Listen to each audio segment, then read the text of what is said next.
나누시겠습니다. 말씀 골로새서 3장 13절에서 16절까지의 말씀입니다. 그러므로 너희는 하나님의 택하신 거룩하고 사랑하신 자처럼 긍휼과 자비와 겸손과 온유와 오래 참음을 옷 입고 누가 네게 혐의가 있거든 서로 용납하여 피차 용서하되 주께서 너희를 용서하신 것과 같이 너희도 그리하고 이 모든 것 위에 사랑을 더하라.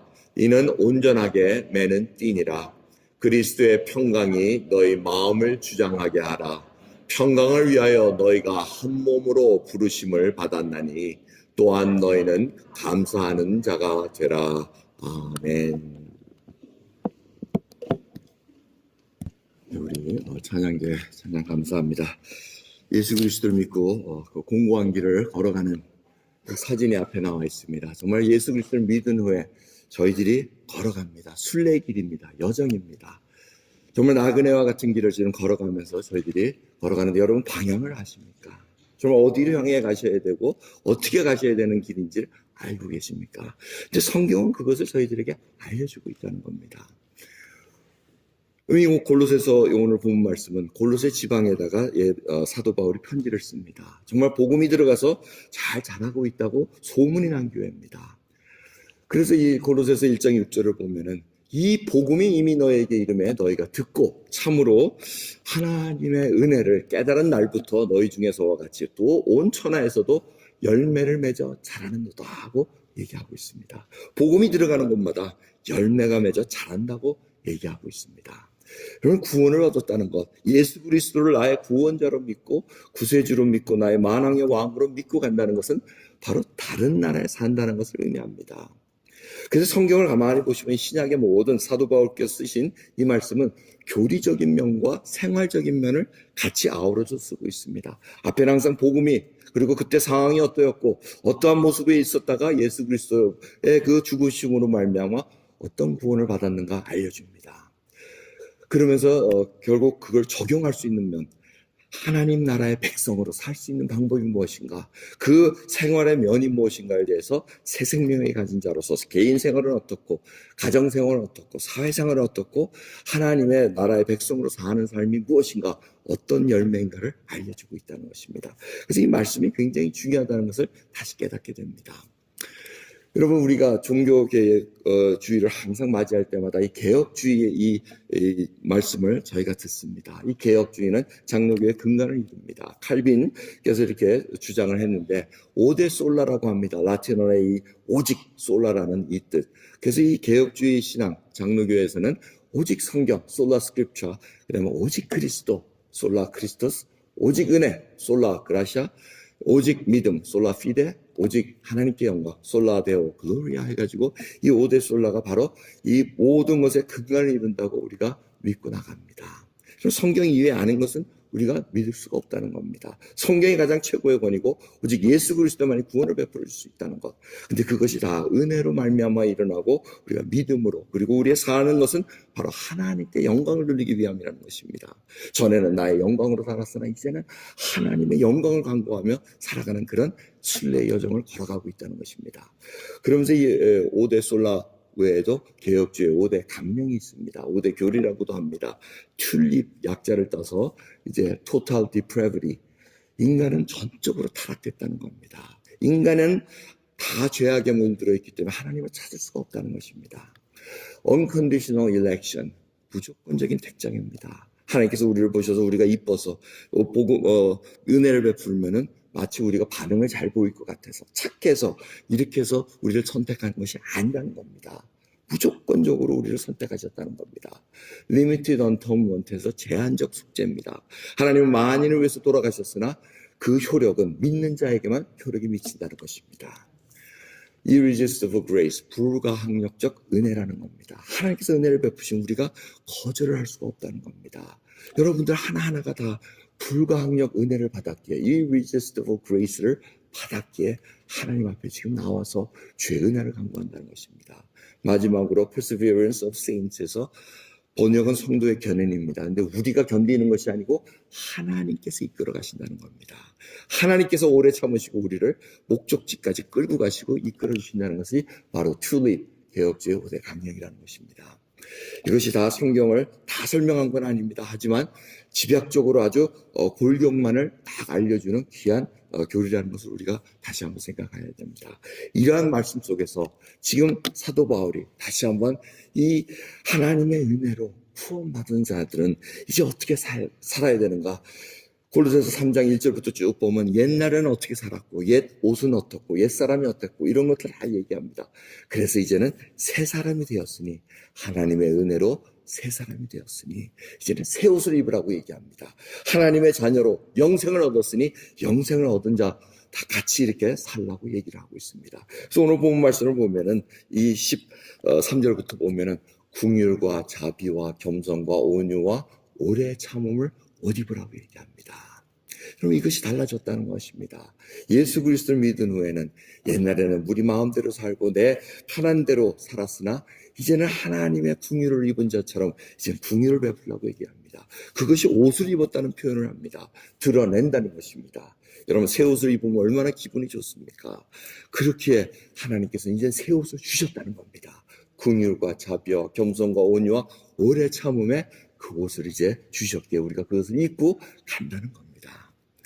그런 신앙은 정말 하나님의 은혜를 받으로써 예수 그리스도의 그 은혜를 보여주는 것입니다.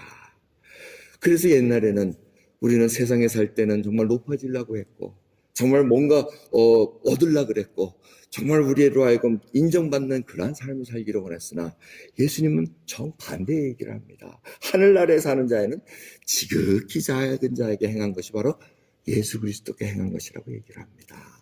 그래서 우리가 작은 자를 함부로 하지 못한다는 겁니다.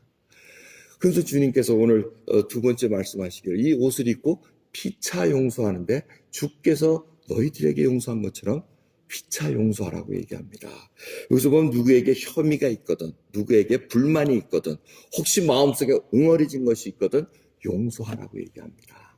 오늘 여러분 생각해 보시죠. 이 용서라는 이 대목이 굉장히 중요합니다.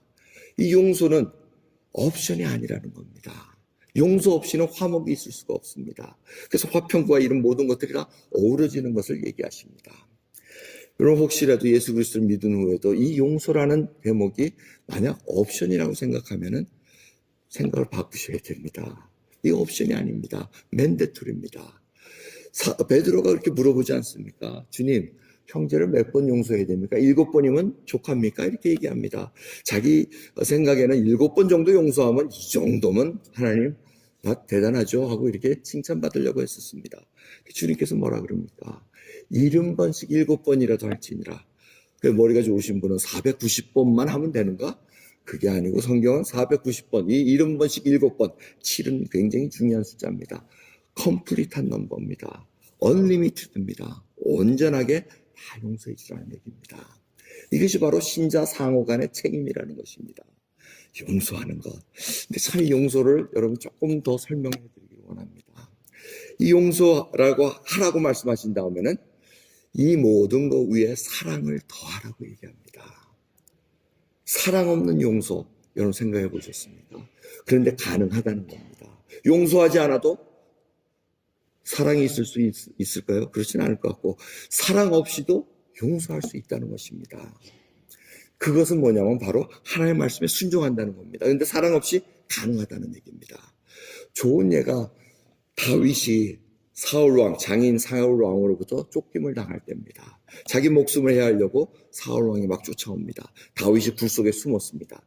굴 속에 딱 숨어있을 때 사울왕이 발을 가리러 왔다 그럽니다. 이 발을 가리러 왔다는 것은 쉬러 온 곳이 아니고 좀 큰 거, 용변을 보러 왔다는 그런 뜻을 갖고 있습니다. 그러니까 이 자기 옷을 쫙 이렇게 펼치면서 용변을 쫙 보려고 그러는데 바로 그 뒤에 다윗이 숨어 있었다는 것입니다. 다윗이 딱 숨어 있어가지고 죽일 수 있는 기회였습니다. 그런데 자기가 찔러 죽이질 않습니다. 그 이유는 뭐였습니까? 하나님의 기름 부은 자는 해할 수가 없다는 하나님의 말씀 때문에 딱 그칩니다. 그리고는 옷자락을 싹 뺍니다. 근데 옷자락이 워낙 기니까 사울이 그걸 몰랐던 모양입니다. 용변 다 보고 나갔는데 사울왕이 나중에 저쪽에 있을 때 다윗이 일어서지 않습니까? 그리고 보십시오. 이 옷자락을 내가 잘 아는데 사울의 옷자락 뱀을 인하여 다윗의 마음이 찔려가지고 괴로워합니다. 이 얘기는 뭡니까? 진정한, 정말 하나님 말씀 때문에 내가 안 죽였지 사실은 죽였다는 것입니다. 사랑이 없었다는 것입니다. 얼마든지 그렇게 가능합니다. 우리도 생각해 보십시오. 용서하라니까 그것은 귀가 따갑도록 들었기 때문에 하나님이 나를 용서해 주시니 내가 용서해야 됩니다 하고 우리가 용서하는 척은 합니다. 할 수 있습니다. 디클레어 할 수 있습니다. 근데 그 속에 사랑이 없을 때는 그것이 온전하지 않다는 것입니다. 컴플리트하지가 않다는 것을 알려주고 계시다는 것입니다. 그럼 이 능력과 사랑이 같이 움직였을 때 이 능력은 바로 우리의 하나님의 말씀으로 순종해서 움직일 때입니다. 그런데 그 사랑을 가지고 움직였을 때는 사랑과 섬김으로의 변화가 일어난다는 것입니다. 주님께서 그 예를 들으십니다. 서로 사랑하라는 요한복음의 그 말씀을 하실 때 그 전 사건을 우리가 잊지 말아야 됩니다. 그 전 사건은 바로 제자들의 발을 씻겨주십니다. 제자들은 서로 높으냐 예수님을 따라다녔으니 한 자리 얻을 거 아니냐. 그래서 서로 발 씻을 생각을 안 합니다. 왜? 발 씻는 거는 아주 천한 종이해야 되는 것이기에 우리 서로 다 비슷하다는 얘기입니다. 제자끼리 서로 발을 씻을 생각을 안 합니다. 그럴 때 선생이 된 예수님께서 수건을 두르시고 대야에 물을 드시고 이렇게 발을 씻어주는 사건을 다 마무리 지신 뒤에 너희가 서로 섬겨주라 이렇게 얘기해 주면서 서로 사랑하라는 말씀을 하십니다. 이 사랑을 여러분 다시 한번 생각해 보십시오. 고린도전서 12장, 13장, 14장을 보시면 여러분들이 너무나 잘 아시는 말씀이 고린도전서 13장 말씀입니다. 사랑장이라고 얘기합니다. 그런데 12장과 14장은 은사장입니다. 여러분 은사 뭡니까? 하나님의 기프트, 카리스마입니다. 이 카리스마가 뭐 예언을 하고 믿음이 있고 병을 고치고 이런 방언을 하고 뭐 이런 은사들이 12장과 14장에 쫙 써져 있습니다. 12장을 마치면서 더 큰 은사를 사모하라. 그것이 바로 사랑이라고 얘기를 합니다. 사랑 없는 예언과 방언과 뭐 이런 것들은 다 꽹과리와 같은 소리라고 얘기합니다. 그럼 은사와 은사를 쓴 다음에 사랑을 가운데 넣은 이유를 우리가 깊이 생각해 봐야 됩니다. 오늘 이 본문 말씀처럼 다 용서해 주는데 사랑이 그 위에 더하라는 말씀. 우리가 그것을 생각해 봐야 됩니다. 마치 샌드위치와 같습니다. 여러분, 빵이 중요한가요? 가운데 있는 미트가 중요한가요? 빵도 중요하고 미트도 중요한 거는 굉장히 배가 고프신 분이고 더 중요한 거는 미트가 중요합니다. 그 미트가 바로 사랑이라는 겁니다. 다 옆에 은사들 중요합니다. 은사 없이는 교회가 세워질 수 없습니다. 각자 달란트를 하나님께서 주셨습니다. 근데 거기에 사랑이 없으면 다 아무것도 아니라고 말씀하고 계시다는 겁니다. 그러니까 마치 은사가 이렇게 딱 샌드위치처럼 사랑을 딱 갖고 사랑 가운데서 쫙 움직이는 것을 볼 수가 있습니다. 그 사랑은 바로 주님 그리스도의 사랑이라고 얘기를 하고 계시다는 것입니다. 이 사랑은 이 모든 것 위에 더 더하라는 것은 바로 컴플리트하게 완전하게 끝냄을 하는 것을 얘기합니다. 마치 옷을 표현하면 옷에 딱 마지막 포인트를 딱 하는 겁니다. 맵시를 주는 겁니다. 그래서 띠를 띠라고 얘기합니다. 마치 이 벨트가 띠가 다이아몬드나 골드 금 벨트처럼 딱 해가지고 완전히 여러분 그래서 옷을 딱 입었을 때 이 벨트를 딱 하면은 벨트가 아주 비싼 걸 하면은 사람들이 옷을 볼까요? 벨트를 볼까요? 벨트를 봅니다. 옷 안 봅니다. 그러니까 여러분 잘 생각해 보십시오. 하나님께서 이 모든 것 위에 사랑을 놓아라. 그리고 사랑의 띠를 띠라는 얘기는 바로 그 사랑이 예수 그리스도의 사랑이 드러나는 것을 알려주고 계시다는 것입니다. 여러분 그리스도인은 doing이 아니라 being입니다. 뭘 하는 것이 아닙니다. 할 수 있습니다. 선교갈 수 있습니다. 또 우리가 봉사할 수 있습니다. 용서할 수 있습니다. 근데 그 속에 내가 예수 그리스도의 사랑을 머금고 하는 것이 아니라면 우리가 그것이 하나님의 자녀가 아직 비잉이 안 되어 있기 때문에 저희들이 그것이 온전한 능력으로 드러날 수 없다는 것을 보여주고 있습니다. 시편 8장 4절과 같이 정말 하나님 인자가 무엇이간데 이렇게 저희를 공고하시면서 주님 하늘의 별을 다시고 정말 하나님께서 우리를 이렇게 사랑스럽게 인도해 주십니까? 이런 고백이 바로 나의 모습을 알기에 정말 용서받을 수 없는데 하나님께서 irresistible grace를 보내주셨기에 저항할 수 없는 그 은혜를 부어주셨기에 이제는 하나님의 영광만을 위해서 살겠다는 그 놀라운 고백으로 산다는 것입니다. 근데 이 사랑은 무엇입니까? 예수 그리스도께서 바로 저희를 위해서 십자가를 지시면서 희생을 하신 겁니다. 섬김의 모습을 보신 것입니다. 그리고 용서를 하면서로 말미암아 그 사랑이라는 것은 바로 내가 섬기는 것입니다. 희생이 있을 수밖에 없습니다. 근데 우리는 희생을 하지 않으면서 섬김을 하려고 합니다. 이런 모습 속에서 주님께서는 우리로 계속해서 이끌어가고 계시다는 것입니다. 하늘나라의 시민으로 이 땅에 살아가는 데 있어서 하나님은 우리에게 모든 것을 허락하셨습니다. 옷을 입을 수 있는 그 긍휼과 자비와 모든 것을 주시고 우리를 살아가게 하십니다.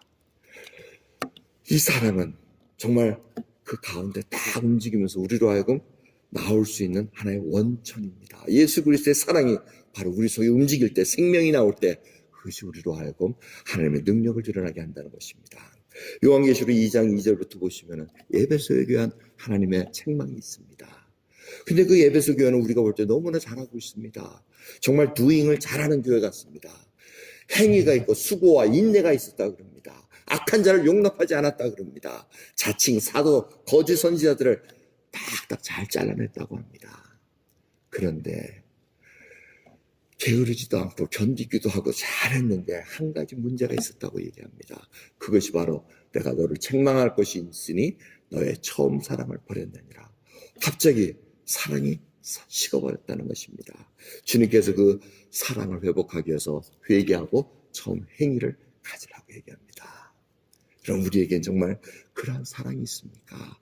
예수 그리스도가 저희를 위해서 돌아가신 그 사랑, 그 사랑을 받은 자로서 이웃에게 어떻게 전하고 있습니까? 지금 한국은 좀 후한 폐렴 때문에 신종 코로나 바이러스 때문에 참 복잡하게 겪어갑니다.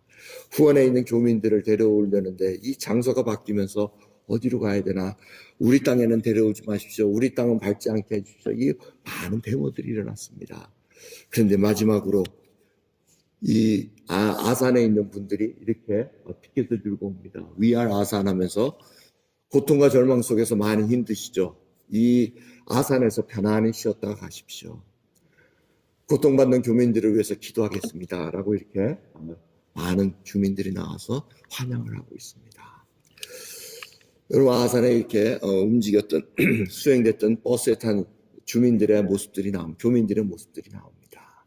마스크 쓰고 이 플래카드를 이렇게 하나씩 보면서 부끄러움이 지나가는 그런 모습들이 뉴스에 나왔습니다. 여러분 정말 이 아산 시민들을 저는 속으로 정말 박수를 쳐주고 정말 기도하고 싶은 심정이 많이 생겼습니다. 이것이 그들이 보여주는 희생과 섬김이 아니겠습니까? 바이러스를 막을 길이 없지만은 정말 하나님께서 다시 한번 은혜를 베푸셔서 이 아산에 정말 많은 복으로 채워주시라고 믿습니다. 교회가 하나가 돼서 아산에서 이렇게 계속해서 잘 쉬고 회복되기를 원한다는 그러한 말씀들이 계속 흘러나오고 있습니다. 여러분 이 사랑을 통해서 일어날 때는 오늘 본문의 마지막 말씀입니다. 그리스도의 평강이 마음을 주장하게 한다는 것입니다. 여러분 우리가 하나님 말씀대로 했는데 마음에 평강이 없습니다. 그러면 거꾸로 추적해 봐야 됩니다. 내가 그것을 사랑으로 했는가? 예수 그리스도의 사랑을 안고 했는가? 아니면 나의 의로 내가 드러나기 위해서 했는가? 심각하게 검사를 해봐야 됩니다. 진정으로 하나님께서는 이렇게 말씀하고 계십니다. 사랑으로 용서하고 사랑을 가지고 그리스도의 그 긍휼과 자비와 겸손과 오래 참음과 온유로 옷을 입은 자에게는 그리스도의 평강이 우리를 주장하신다는 것입니다. 참된 평강이 우리를 주장하신다는 것. 여러분 그걸 원하시지 않으십니까? 세상이 흔들려지고 어려움이 오더라도 바이러스가 나를 공격한다는 그런 두려움이 있더라도 흔들리지 않는 평강, 그리스도의 평강이 나를 지켜주신다면 어디를 가도 사망의 음침한 골짜기를 다녀도 우리는 두려워하지 않는다는 것입니다. 주님께서는 이것을 위해서 우리를 한 몸으로 부르셨다는 것입니다. 믿는 자에게는 피스, 그리스도의 평강이 있어야 된다는 것입니다. 여러분 믿는 자들끼리 모였을 때 그 속에 그리스도의 평강이 없으면 거꾸로 얘기하면 사랑과 이 모든 것들이 이루어지지가 않는다는 것입니다. 그러니까 심각하게 저희들이 회개해야 된다는 것입니다. 그래서 마지막으로 결론은 감사하는 자가 되라고 얘기합니다. 하늘나라에 사는 시민들은 결국은 온 맵시를 잘 입고 마지막으로 하는 것은 감사하는 것입니다. 하나님 앞에 진정한 감사가 흘러나올 때 우리는 하나님의 백성으로 하나님의 영광을 드러낸 자로 살아갈 수 있다는 것입니다. 그럼 오늘 이 본문 말씀을 통해서 한번 생각해 보시기 바랍니다. 나는 어떠한 옷을 입고 있고 그 옷 속에서 정말 이제는 컴플릿하게 맵시를 잘 내기 위해서 그리스도의 사랑을 그 띠를 내가 내고 있는가? 그리고는 이웃들에게 예수 그리스도의 사랑과 평강이 나를 주장하고 있다는 것을 보이고 있는가? 드러내는 저와 여러분 되기를 간절히 예수 그리스도의 이름을 축원합니다. 기도하겠습니다. 하나님 감사합니다. 오늘도 귀한 말씀을 통해서 주님, 세상은 어떻게 했으니 자기 것을 방어하고 내가 좀 당한 건 당한 만큼 되돌려주기 위한 그러한 마음속에 살아가고 있나이다. 하지만 오늘 말씀 속에서 저희가 용서받았기에 그 죄악 속에서 주님이 저희를 위해서 돌아가셨으면 그 죄악을 용서받은 자로서 진정은 저희를 용서를 베풀고 정말 사랑 가운데 행할 수 있는 저희들 될 수 있도록 은혜 베풀어 주시옵소서. 말로만 행하는 자가 아니라 진정 예수 그리스도의 그 사랑을 나누며 진정한 화목이 일어날 수 있는 그러한 도구 될 수 있도록 은혜 베풀어 주시옵소서. 감사드리며 우리 주 예수 그리스도의 이름으로 기도드렸나이다. 아멘.